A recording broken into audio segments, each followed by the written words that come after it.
I'm Jenna Stoyanov. I'm Lane Jackson. I'm Haley Rodriguez, and this is Life Beyond. Welcome to the inaugural episode of Life Beyond, a podcast that explores everyday people living lifestyles that others view as radical.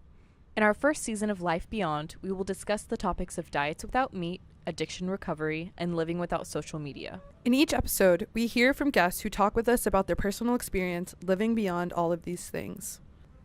We have also brought in an expert or two on each of these topics to help give you, our listeners, some research to provide some context to our conversations, as well as some words of advice to anyone who is considering or who has already started their journey into a life beyond our particular topic matter. On this episode, we bring in 4 guests and discuss meat, its role in our diets and lives, and humor the idea of living without it. Haley, do you think you could ever live without eating meat? Well, I was vegetarian for about 6 months at one point in high school, but the convenience of eating the meals my parents cooked for me was far easier at the time. And now I only eat meat sometimes. I'm not big on steak or red meat, but I do eat fish and chicken often. Yeah, so I'm vegetarian and I have been for almost 7 years. I was actually pescatarian for a while before that, meaning the only meat that I ate was seafood. However, shrimp started to gross me out, so I just dropped that altogether. Yeah, I've been vegan for about 3 years now. And I know that you and Jenna talked to Cassie Duran, who has also been vegan for about the same amount of time as I have. So I was really intrigued by your conversation because she practices what I try to preach to others, which is that you don't have to be the perfect vegan to make a huge difference. She also talks about how she implements veganism and ethical practices into other areas of her life, not just her diet, which I think is really cool. Let's take a listen to y'all's talk with Cassie.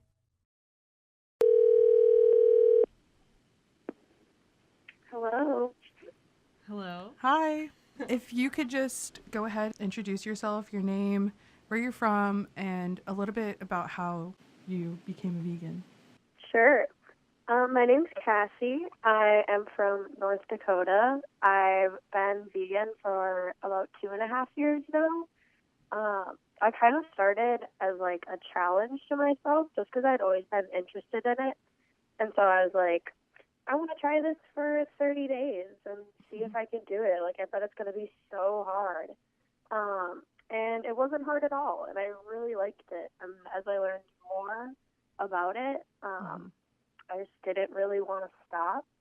So, yeah, it's been over 2 years now. Still going strong.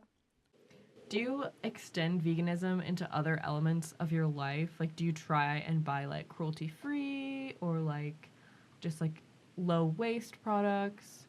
Yeah. So, like, at the start, when I first was trying it, I didn't worry about that at all. Because, like I said, I was kind of doing it more for, like, health and environmental stuff. But after about, like, the 1 year mark, when I was like, okay, I kind of got this down, like, I know what I'm doing now, that's when I started to really care about, like, buying cruelty-free makeup and skincare stuff like that. So now all of my stuff is cruelty-free, and I've stopped buying, like, leather and shoes and bags and, like, stuff like that, unless it's secondhand, that I'm kind of like, I mean, that's fine, I guess, for now.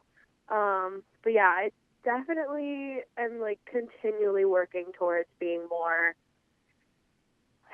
what's the word, like, conscious, and there's, like, no way to be 100% vegan. It's, like, physically impossible, but it's definitely just, like, a continued process that I'm always learning, always growing.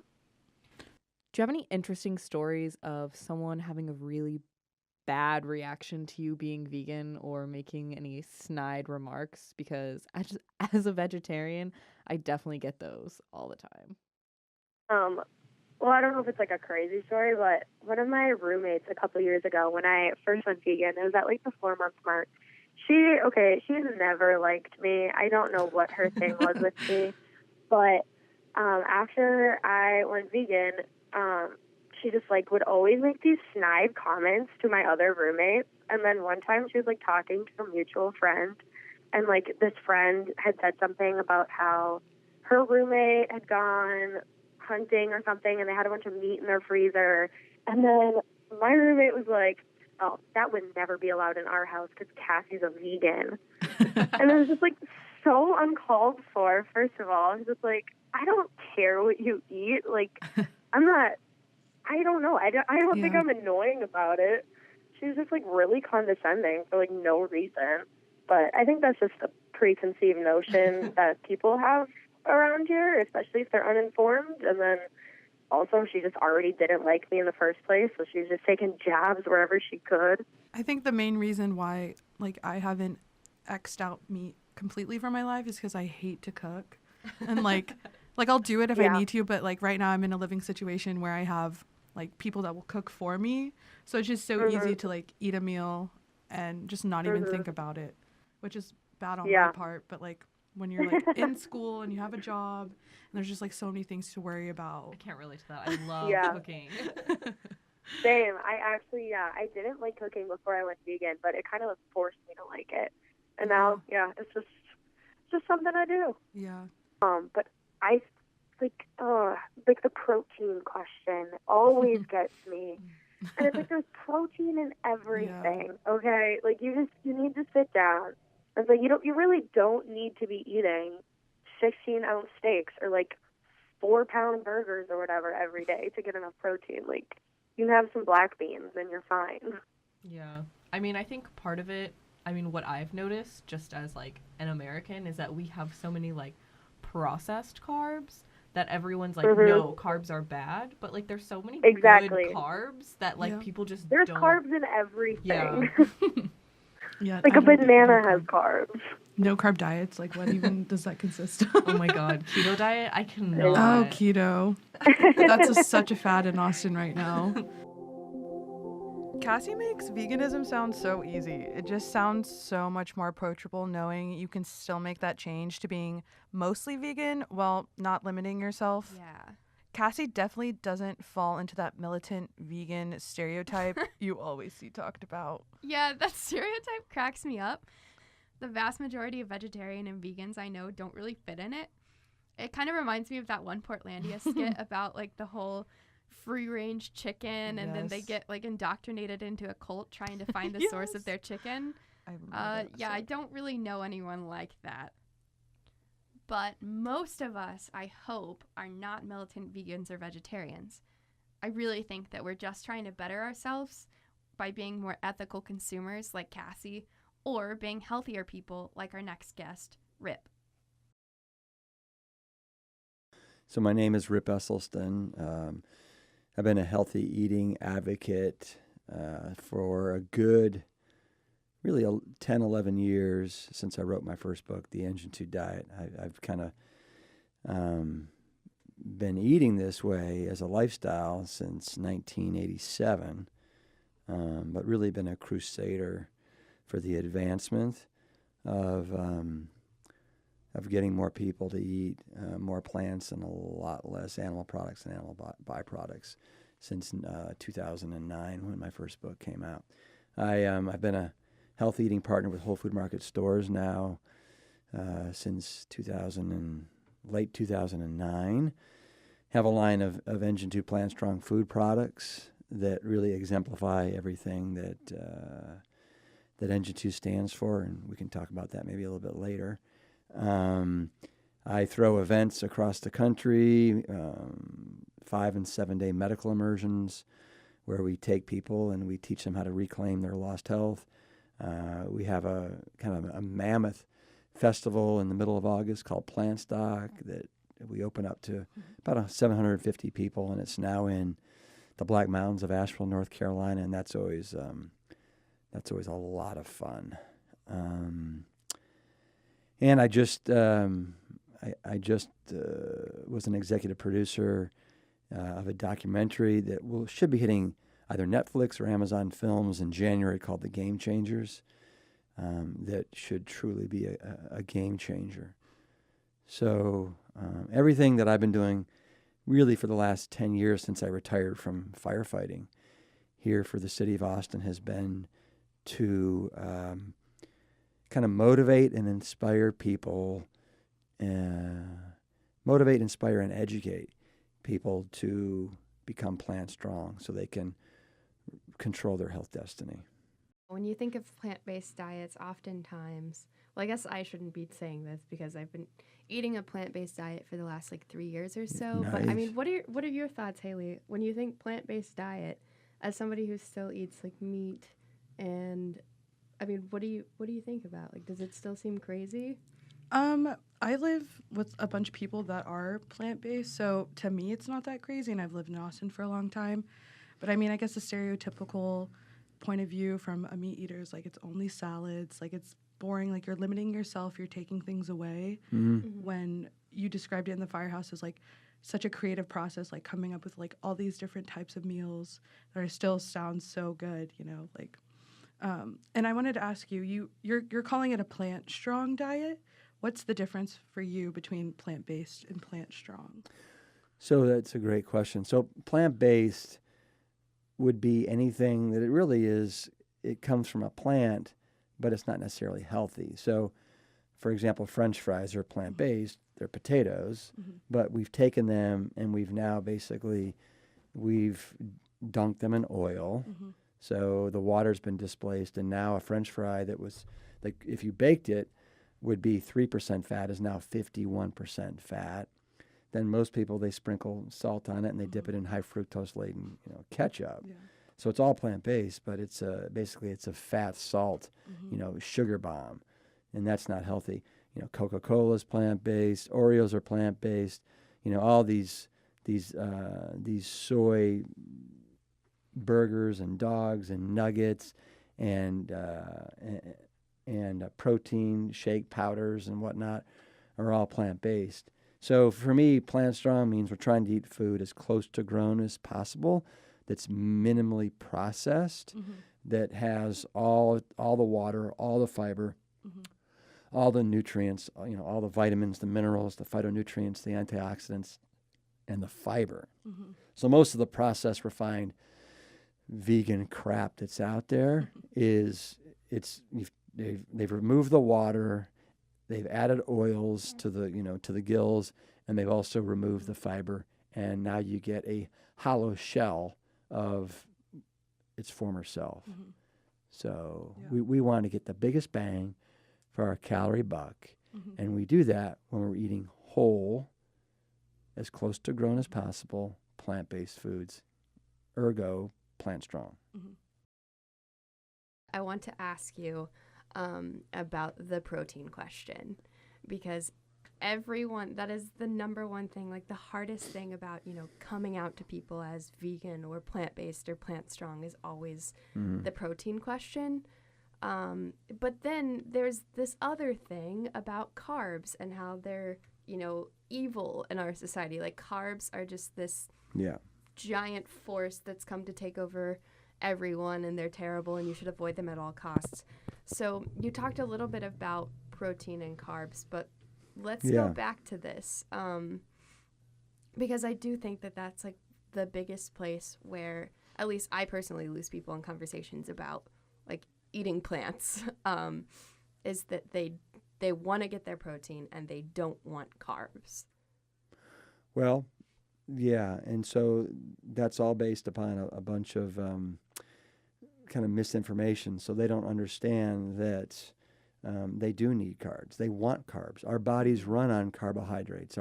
As I just said earlier, our 10 trillion cells operate on carbohydrates, unless you're trying to put your body into a state of, ketosis, where you're now running on ketones, which it's a starvation type diet. It's not in any way, shape, or form a healthy long-term way to eat. There's a small segment of people that have been shown to benefit from it, specifically children with seizures. But, people get short-term results. They sometimes feel better. They lose weight. But it's kind of more of kind of smoke and mirrors than it is anything else. So long-term, the safest, healthiest way to do this is with, whole plant-based foods. When it comes to protein, we as human beings only need somewhere between 5 to 10% of our calories coming from protein. We have been kind of raised thinking that protein is the mightiest of nutrients like ever. And the reality is that yeah, we all need protein, but we need essential fatty acids. We also need, we need healthy carbohydrates. We need all these things. Anything more than about 10% of our calories coming from protein, we either pee it away or we store it as fat. It does us no benefit to eat excessive amounts of protein. Now, you wouldn't know that because, we see a shampoo that's enriched with protein and we want to grab it because we think that our hair follicles, right, need a little extra protein.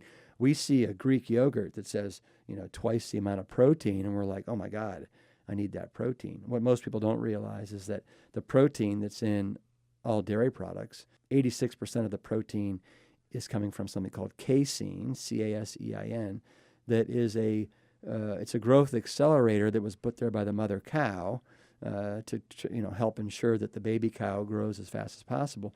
And it was never meant for human consumption. And so what happens is we consume it, and we're doing it with our cheese, with our yogurt, with our sour cream, with our cottage cheese, with our butter. And every time we're doing that, we're fertilizing any latent tumor and cancer cells that we have. And we're basically saying, hey, man, rev up, get going. And so it's little wonder that, 50% of men and women will come down with a major cancer in their lifetime. You go to cultures that are eating a predominantly plant-based diet, and they have literally like 1/50th the breast cancer, the prostate cancer, the colorectal cancer that we have here in the United States. So it's pretty staggering. So, let me just say that nobody has to worry about protein because it's there in every food. It's like we're worrying about something that we don't need to worry about. It'd be like worrying that, I'm breathing and I need to make sure that I'm getting enough oxygen out of the air. And, what most people don't realize is that, air, as a firefighter, I can tell you this, air, it's 79% nitrogen, 21% oxygen, but nobody ever thinks, oh my God, am I getting enough oxygen with every breath that I'm taking? No, you just know that you're getting all you need, right? It's the same thing. If you're eating like a plant-based diet, you're getting all the protein you need. So let me just say that more protein doesn't mean more health. In high school, vegetarianism wasn't that weird of a thing, but veganism was just a step too far, at least for me. I thought it was only eating salads and limiting yourself to only vegetables. Oh my God, yes. So one of my best friends in high school was a vegetarian, and my other best friend and I thought she was crazy. We would always make the same dumb jokes and comments that people always tell me now. Like, a little bit of meat won't kill you, and just stupid things like that. I thought it was so abnormal and hard until I actually gave it up for a month back when I was 14. And I went back to eating meat, and it actually made me really sick. So I gradually ate less and less until I didn't eat any meat at all.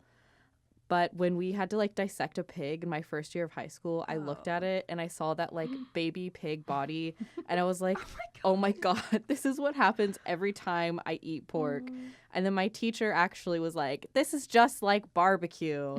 And then one of my other friends who was a vegetarian in that class, she was crying, sobbing, crying, looking at all the dead baby pig bodies. And my teacher was just like, it's just like barbecue. She kept saying that. And my friend was like, I'm vegetarian. I'm so sorry. Yeah. And so I was kind of just like, no thanks, because I don't want to eat a little baby pig. Ugh, that's enough about pig corpses. So we wanted to bring in some experts. So we contacted 2 registered dietitians and nutrition researchers here at the University of Texas, lecturer Drew Hayes and Dr. Natalie Polis. I think they gave us great insight into exactly how much meat and protein we need in our diets, along with other things I personally never knew about our diets. I found this statistic that kind of alarmed me, to say the least. According to the U.S. Department of Agriculture, the average American will eat 222 pounds of meat in 2018. What does that number, that to me, that was a really scary thing to read. First of all, to just put it in a single number like that weighs twice what I do, that kind of freaked me out. But I don't know if I'm looking at it the wrong way, because that's 0.6 pounds a day. So maybe that's not that grotesque of an amount, but I don't know. To me, it just seemed crazy. So what do y'all think about that? I think that the recommendations, if you're if you're going with the recommendations, I can't do the math right off the top of my head, but that would exceed the current recommendations. But so I think a 3 to 4 ounce portion is standard twice a day. Is that correct, Dr. Paulus? Depending on your weight and sex and age and things like that. And so if 8 ounces, that's, we're looking at definitely going over that amount. And in considering that that's a protein recommendation, not meat, we're getting into some kind of troubled waters, I would say. My concern with consuming so much meat is that it's displacing, other important things in our diet, like phytochemicals and things that may have these kind of compounds in plants that may have health benefits that don't necessarily, provide nutrition, but they may, help prevent cancer or help fight heart disease or reduce inflammation or things like that. And, if we're consuming all of our calories from meat doesn't really provide those compounds that could truly benefit health. So that's my biggest kind of worry about that statistic. Not even getting into the animal welfare and the environment and all of those things. Yeah. So 3 to 4 ounces for a single serving of meat, is that that's supposed to be the serving like at any given dinner? Yeah, I believe that the recommendations, it's so twice a day, 3 to 4 ounces of meat. So that's like, the iPhone 4 twice a day, not like the newest one. Yeah. Or, we used to say a deck of cards in our day before we had before we had cell phones. And so that's to meet your protein needs. And so, again, most Americans exceed their protein needs even on a plant-based diet. So for me, it's not a concern that we need more protein ever. So, with my cat, I know she needs taurine. I feed her meat. With the dog, I'm not convinced, anyway, she still gets meat because I'm not ready to, believe a study that's not quite true. So she gets meat too. But with me, I don't know. It's really confusing to kind of take all this information and figure out if humans are carnivores, omnivores, herbivores, what have you. I have settled on that I'm willing to risk that I can live as an herbivore. But what are humans, and is meat necessary for us? I would say that we are omnivores, that we are capable of eating meat. That's a good way. But we are not required to eat meat. I mean, many cultures around the world live full lives with no meat, that they are vegetarian at least, sometimes vegan. So I would say that we are capable of eating meat, not necessarily that we are required to eat meat to live a long and healthy life. Yeah. In fact, the longest living people in the world are primarily plant-based diets. Yeah, definitely. Yeah, if you don't know about them, they're called blue zones, and there's 5 around the world. Let's see if I can remember them. There's one, I think it's La Loma, California, somewhere in Costa Rica, can't remember where it is, somewhere in Italy, Japan. There's The Mediterranean one. Oh, that's the Italian one. There's one more. Yeah, I can't remember. There's 5 areas that have these unique pockets of people who live past 100 centenarians, and the basic common factor among all of them is that they have a plant-based diet. Not that they don't eat meat at all, a lot of them don't, but that it's primarily plants with meats potentially as kind of, I like to call them condiments. So little pieces of meat rather than the American diet that is meat-based with some plants on top. It's kind of reversed in those other areas. So, as the sole meat eater, I think I definitely have a lot to think about when it comes to the role of meat in my diet. It's so easy to eat what's already cooked for me, but There are clearly many other factors beyond convenience that should just be considered when it comes to my meals. I've always been conscious about the effects on the world that agriculture and meat production have, but learning specifically about the nutritional needs of the body is really starting to propel my interest into taking a more critical look at my diet. Even though I am vegetarian, there are still a lot of ways that I can be more conscious about my habits as a consumer. My Achilles heel is definitely fast fashion since it's so affordable for my college student budget.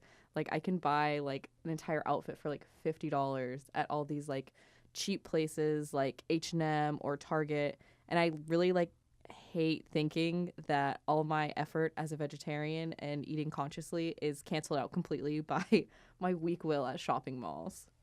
Okay, Jenna, hit up those thrift stores, though. I do. They're super cheap I and way do. more ethical because you're buying it secondhand and like not putting anything Yeah. new into the world. Yeah, I definitely try and only buy nice things though at thrift shops, because if you like buy fast fashion at a thrift shop, I feel like it's just like the same because Yeah. it just deteriorates in like a year anyway. Yeah, but it does that whether you're buying it new or used. So hit up those thrift stores, everyone.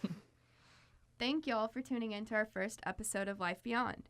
We would like to thank everyone who helped us launch Life Beyond. We'd also like to thank this week's guests, Cassie, Dr. Natalie Polis, Drew Hayes, and Rip Esselstein. Don't forget to like, comment, share, and subscribe. And follow our Twitter and Instagram at LifeBeyondCast. Thank you for listening.